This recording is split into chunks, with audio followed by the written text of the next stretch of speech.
दिनों में हमें कौन से नियमों का पालन करना चाहिए और कौन से कार्य हमें नहीं करने चाहिए। साथ ही साथ नवरात्रि व्रत से जुड़े कई सवाल जो आप सभी के आते हैं, जैसे कि हमें बाल धोना चाहिए या नहीं, साबुन तेल का प्रयोग कर सकते हैं या नहीं, संकल्प कैसे लें, पूरी दिनचर्या कैसी होनी चाहिए नवरात्रि के 9 दिनों की। साथ ही साथ भोजन क्या करें, नमक ले सकते हैं या नहीं, अन्न ले सकते हैं, चाय कॉफी पी सकते हैं या नहीं, मासिक धर्म में कैसे व्रत करें। ऐसे कई सवाल जैसे कि लोग पूछते हैं कि अगर हम अखंड दीपक या फिर कलश की स्थापना नहीं कर रहे हैं तो व्रत कर सकते हैं 9 दिनों का या नहीं। साथ ही साथ कई लोगों का ये भी भ्रम है कि हम एक साल व्रत कर रहे हैं तो क्या हमें 3 या 5 साल लगातार व्रत करना होगा। तो ऐसे ही आप सभी के जो भी सवाल हैं उन सभी सवालों के जवाब आज के इस वीडियो में आपको मिलेंगे, तो बने रहिएगा इस वीडियो में लास्ट तक। अगर आप 9 दिनों की कठिन तपस्या कर ही रहे हैं, मेहनत कर ही रहे हैं, तो थोड़े से नियमों की जानकारी अगर ले लेंगे तो आपका व्रत कहीं और ज्यादा सफल होता है, जल्दी और उत्तम फलों की प्राप्ति आपको होती है। तो चलिए, नवरात्रि व्रत शुरू करने से पहले भी कुछ तैयारियां करनी होती हैं, तो उनके विषय में बता देती हूँ।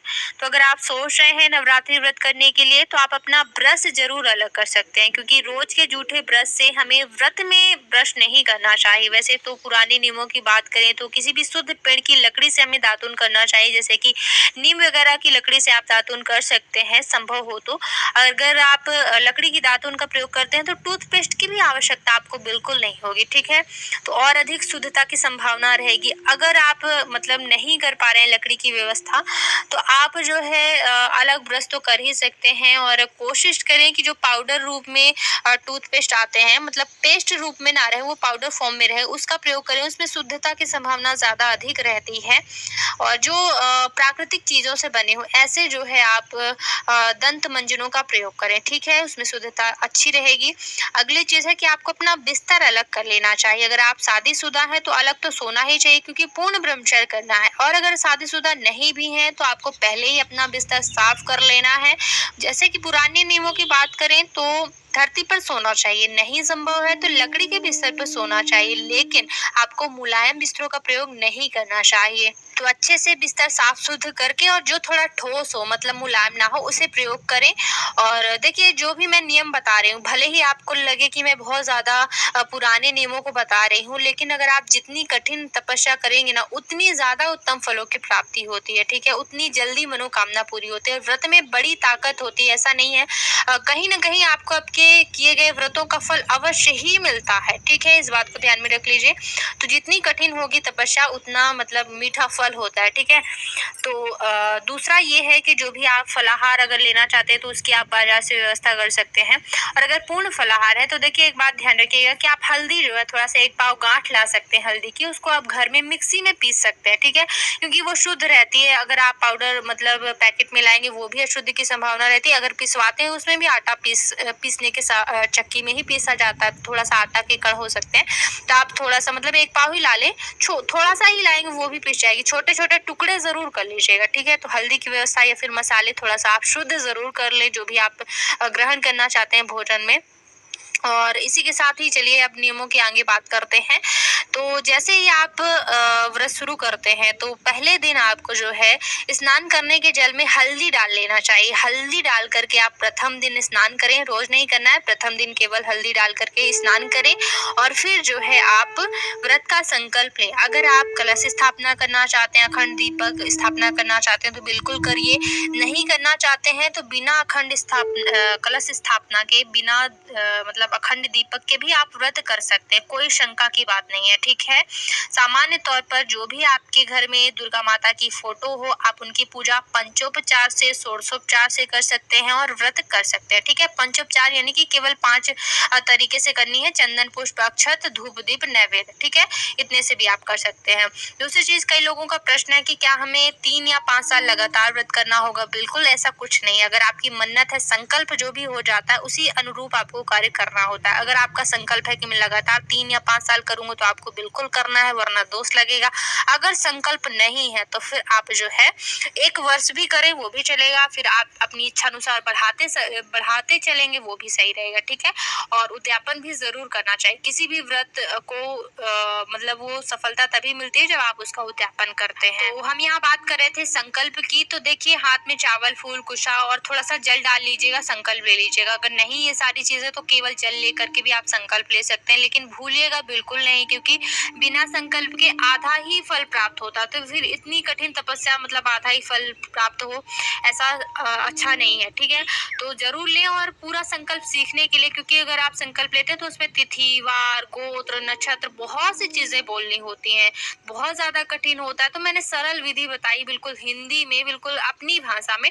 तो उस वीडियो को आप देख लीजिएगा, संकल्प का विस्तृत वीडियो है, उसको देख करके आप सीख सकते हैं, संकल्प ले सकते हैं, ठीक है। दुर्गा माता की प्रसन्नता के लिए बोल दीजिएगा।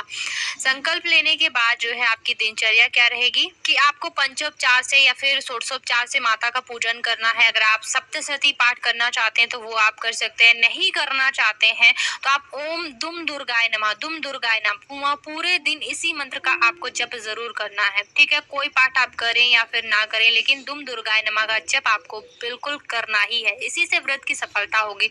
कोई भी नाम जप अगर हम करते हैं तो वही सबसे ज्यादा शक्तिशाली बना देता है हमारे व्रत को। तो नाम जप करना बिल्कुल मत भूलिएगा। अगर आप छोटी मोटी गलतियां भी करेंगे ना व्रत में, तो नाम जप से ये सभी गलतियां जो है भस्म हो जाती है, ठीक है। बड़े बड़े कई जन्मों के पाप भस्म हो जाते हैं, तो ये तो व्रत की छोटी गलतियां हैं। तो नाम जप बिल्कुल मत भूलिएगा। और क्या है कि व्रत में जो है दोनों समय माता की आरती जरूर कीजिएगा। 5 सुपारी, लौंग, इलायची अगर आप जैसे षोडशोपचार से करेंगे तो फिर पूरी पूजा विधि मैंने बताई हुई है, तो आप देख लीजिएगा। और एक चीज ये कहना चाहूंगी कि जैसे कई लोगों का प्रश्न है कि हम शैम्पू, साबुन, तेल प्रयोग में ला सकते हैं या नहीं। तो देखिए, कई चीजें ऐसी होती हैं जो सौभाग्यवती स्त्रियां अगर प्रयोग में लाएं तो दोष तो नहीं है, लेकिन त्याग चूंकि किया जाता है दुर्गा जी के व्रत में, तो आप जिस चीज का भी मन से अगर आपको ऐसा लग रहा है कि मुझे त्याग करना चाहिए तो बिल्कुल करना चाहिए। लेकिन पुरुषों के लिए विशेष वो साबुन और शैम्पू का प्रयोग ना करें, ठीक है। आप बाल धो लें अच्छे से, एक दिन पहले धो लें, और बाद में आप रोज जैसे कि किसी दिन धोना चाहते हैं बाल, तो फिर केवल गीले करके स्नान करें आप बालों को, ठीक है। शैम्पू वगैरह का प्रयोग ना करें। और क्या होता है कि साबुन जो है वो सुगंधित उबटन में आ जाता है, तेल या फिर क्रीम जो होती है वो उबटन में आ जाती है, तो वो भी नहीं लगानी चाहिए। सौभाग्यवती स्त्रियां भी जो है सामान्य तौर पर श्रृंगार करें। देखिए, चूड़ी, बिंदी, सिंदूर का मना ही नहीं है, लेकिन जैसे कि लिपस्टिक हो गया, नेल पॉलिश हो गया, इसमें जो है थोड़ा सा कोई ऐसी चीजें मिलाई जाती हैं, मतलब उनको ठंडा रखने के लिए। मैंने सुना है कि तेजाब या फिर शराब वगैरह भी मिलाई जाती है, तो इनका प्रयोग बिल्कुल ना करें, ठीक है। और बाल तो नहीं बनवाए जाते हैं, नाखून नहीं काटे जाते हैं, ब्रह्मचर्य व्रत का पालन किया जाता है। तो इसको थोड़ा सा ये ध्यान रखिएगा कि ब्रह्मचर्य व्रत में कौन कौन सी चीजें शामिल होती हैं।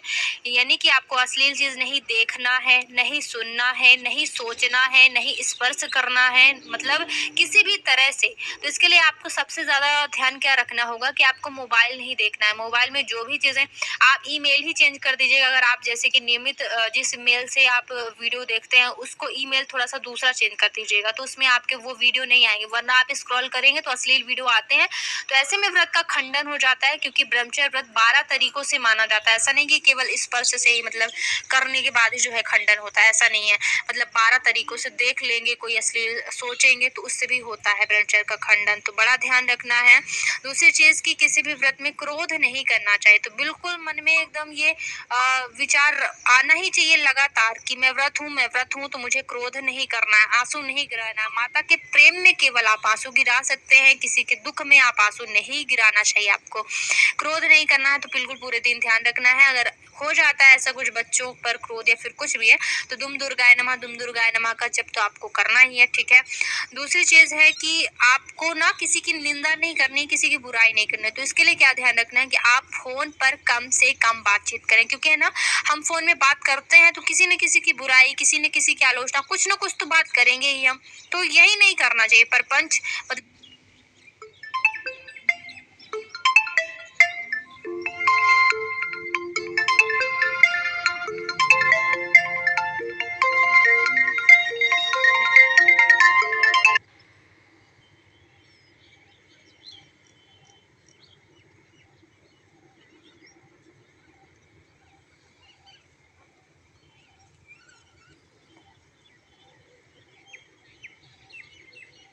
ठीक है। व्रत में सोया नहीं जाता है, संभव हो तो बिल्कुल ना सोएं, लेकिन हो गया जैसा संभव हो। बाकी दुम दुर्गाय नमः का जप तो करना ही है। सोना निषेध होता है वैसे तो। कोशिश करें दोपहर में कोई कार्य करते रहें। जितना ज्यादा कठिन होगा व्रत, उतना ज्यादा आपको मतलब उत्तम फलों की प्राप्ति होगी, जल्दी होगी मनोकामना पूरी। तो ये कर रहा है। अगली चीज़ है कि चमड़ा का प्रयोग नहीं किया जाता है, तो कई लोग तो जूते चप्पल वगैरह छोड़ देते हो तो अच्छी बात है। अगर आपके जूते चमड़े के हैं, बेल्ट वगैरह चमड़े के हैं, तो आप पर्स वगैरह होते हैं लेडीज़ के भी, तो वो सब आप थोड़ा सा निकाल के रख दें, बहुत दूर रख दें, पहले ही रख दें तैयारियों में, जैसे मैंने बताया तो पहले ही रख दें, जिससे कि उन दिनों मतलब 9 दिनों में उनका स्पर्श भी ना हो, ठीक है। और अब बात करते हैं कि 9 दिनों में हमें क्या ग्रहण करना चाहिए, मतलब भोजन पानी में। तो देखिए चाय कॉफ़ी के लिए अक्सर लोग पूछते हैं, तो अगर आपका सिर दर्द कर रहा है तो लेना चाहते हैं तो ले सकते हैं, लेकिन मैं तो कहूँगी त्याग तो बहुत सी चीज़ों का किया जाता है, करना चाहिए। व्रत और भी ज़्यादा कठिन हो जाता है, तपस्या। तो वैसे तो नहीं लेना चाहिए, लेकिन सिर दर्द है, अस्वस्थता की स्थिति है तो आप ले सकते हैं। इसी तरह से अगर आप दवाई वगैरह लेना चाहते हैं तो बिल्कुल ले सकते हैं। दवाई से किसी भी व्रत का खंडन होता ही नहीं है, ठीक है। इसमें स्पष्ट रूप से धर्म सिंधु ग्रंथ में वर्णन मिलता है, तो दवाइयाँ आप ले सकते हैं, उसके लिए जो भी चीज़ें ज़रूरी हैं वो आप ले सकते हैं। नमक तो बिल्कुल अगर लेना चाहते हैं तो ले सकते हैं, नहीं लेना चाहते तो अच्छी बात है। फलाहार पे करें तो बहुत ही अच्छी बात है, और अगर भोजन करना चाहते हैं एक समय तो वो भी कोई दिक्कत की बात नहीं है, आप उसमें भी कर सकते हैं, लेकिन सेंधा नमक का प्रयोग आप करें।